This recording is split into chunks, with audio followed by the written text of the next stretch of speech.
সকল অংশীজনদের সাথে আলোচনার ভিত্তিতে ন্যূনতম সংস্কার করে গণতান্ত্রিকভাবে ক্ষমতার পট পরিবর্তন জন্য নির্বাচন ব্যবস্থা করা হবে।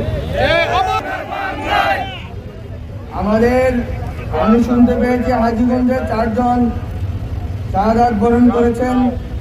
তাদের স্মৃতির প্রতি শ্রদ্ধা জানাই এবং যারা আহত আছেন তাদের প্রতি আমি শুভকামনা জানাই যে তারা সুস্থ হবেন এবং তারা আমাদের এই লড়াইয়ে থাকবেন।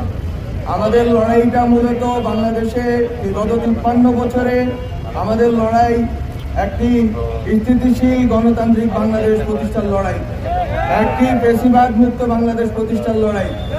যদি আওয়ামী লীগ আবার ফিরত আসে তাহলে আবারও ফ্যাসিবাদ ফিরত আসবে।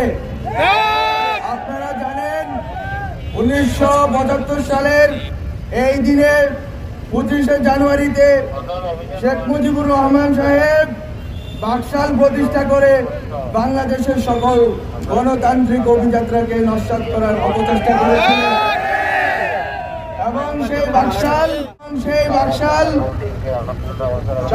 4টি বাদে অন্য সকল দৈনিক পত্রিকাগুলোকে নিষিদ্ধ করেছিল, মত প্রকাশের স্বাধীনতাকে লুণ্ঠিত করেছিল এবং নির্বিচার ওই সময়ে বাকশাল প্রতিষ্ঠার পূর্বপর অনেক বিরোধী নেতৃবৃন্দকে, কয়েক হাজার বিরোধী নেতৃবৃন্দকে শেখ মুজিবুর রহমান খুন করেছিলেন। তার ওই সময়কার আওয়ামী লীগের নেতৃবৃন্দ একই স্টাইলের খুন দর্শন করেছিলেন। আমরা শেখ হাসিনার শাসন আর বাংলাদেশে চাই না।